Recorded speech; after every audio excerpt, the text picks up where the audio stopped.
Welcome back to chapter 4.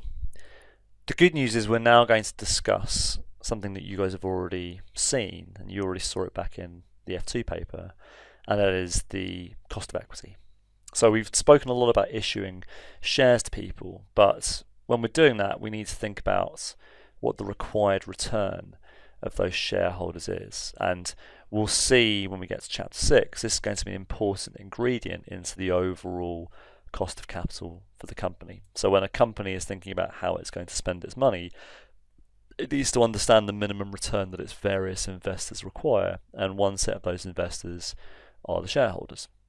Now, we're not going to add any new ways of calculating this. It's still the case that you can do this via the dividend valuation model or via the capital asset pricing model, as you saw in F2. What we're going to do is we're going to recap both of them. The CAPM is going to be the most important for this syllabus because we're going to expand on it and look at new situations.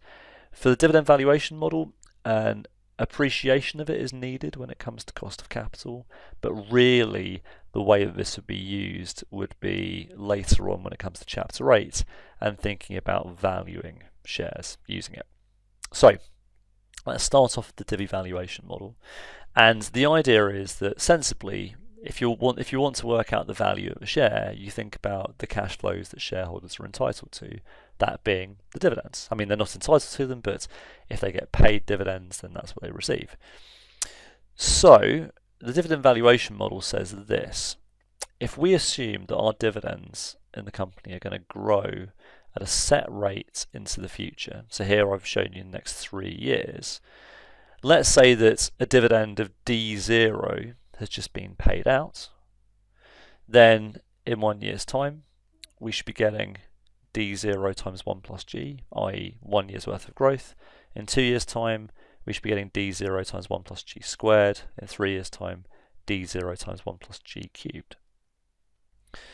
So those are the cash flows we're assuming we're going to get if we expect there to be a constant growth in the dividends that we receive.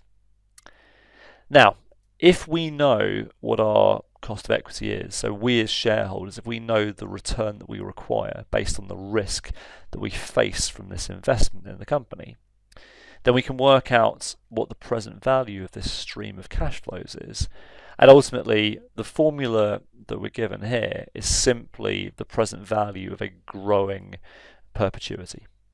So a perpetuity that's growing at a set rate of G, where D0 times 1 plus G is simply the cash flow that's happening in 1 year's time. You could rewrite this as D1 over KE minus G, where D1 is whatever the cash flow is going to be in 1 year's time.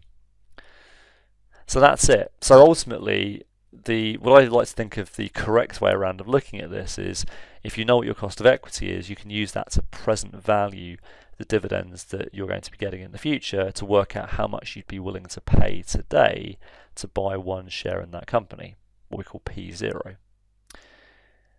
And the idea is that the dividend has just been paid. That's why we use this term ex-div. So the next dividend is going to be in exactly 1 year's time. Now, if we're in a situation where we have, for instance, a listed company, so we know what the share price is, and we also can again assume there's going to be a constant growth in dividends, we can rearrange this formula to get to a formula to give the cost of equity. And we get given this in the exam.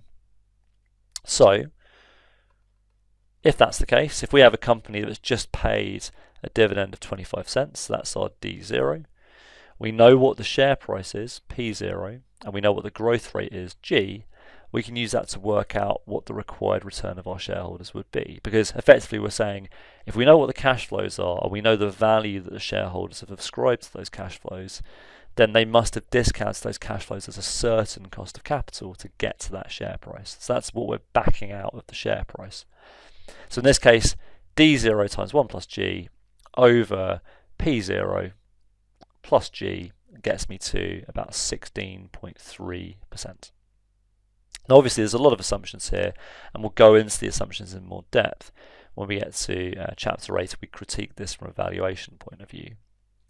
A kind of a shortcut from this, or a little bit of a simplification of it, is if we assume there's going to be zero growth in our dividends, and all of our earnings are simply going to be paid out as dividends, then we could just assume that if we want to find the cost of equity, a proxy to it is just dividing the earnings per share by the share price, or dividing the total earnings by the overall market capitalization of the company.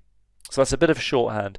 We'll see this being used a little bit more when we get to the valuations chapters, but a potential way of very quickly deriving the cost of equity. Okay. Now, one of the key ingredients into the cost of equity was growth. We might have to work out growth either in order to find P0 or KE in either this chapter or later on in chapter number 8.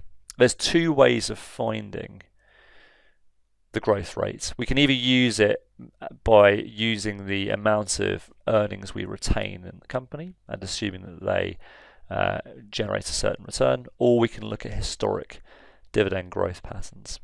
If we're using the amount of earnings we retain in the company, the idea is that in order for us to grow, unless we're getting external finance in, we have to retain some of the profits that we make in order to invest. So if we know the proportion of our profits we retain, and we know the return that we can make from those retained profits, then I can work out how much I can grow my dividend by in the future, because I can work out how much I can grow my profits by in the future. Now, this is all based on the fact that we're not raising any external finance other than simply using our own retained cash in order to fund any new projects. So if we have a 20% return on capital employed and we retain 30% of our profits, then we should be able to grow at 6% a year based on the combination of those two numbers. That's it. So a relatively simple principle.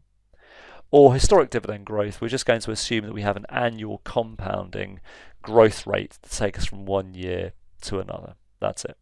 So again, both of these could be important also later on when we come to chapter 8 and we look at valuing shares, because the dividend valuation model can either be used to find the cost of equity or a share price, both of which need a growth rate.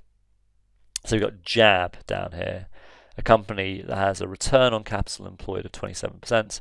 They paid a dividend of 21 million out of profits of 35.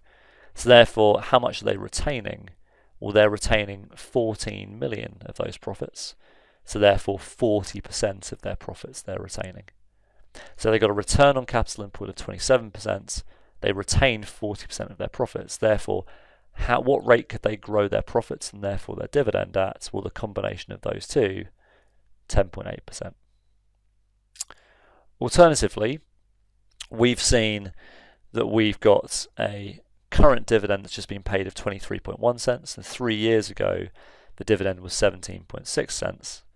So 3 years worth of compounding annual growth should have taken us from 17.6 to 23.1. So if we rearrange this equation and find the cube root of 23.1 over 17.6, then that can allow us to work out what this compounding average annual growth would have been, about 9.5%. You'd only ever have enough information to do one of these two things in the exam. But just to reiterate, the only reason we care about growth in the current context is we are trying to back out our cost of equity from a dividend that's just been paid, an expected future growth rate, and the current share price.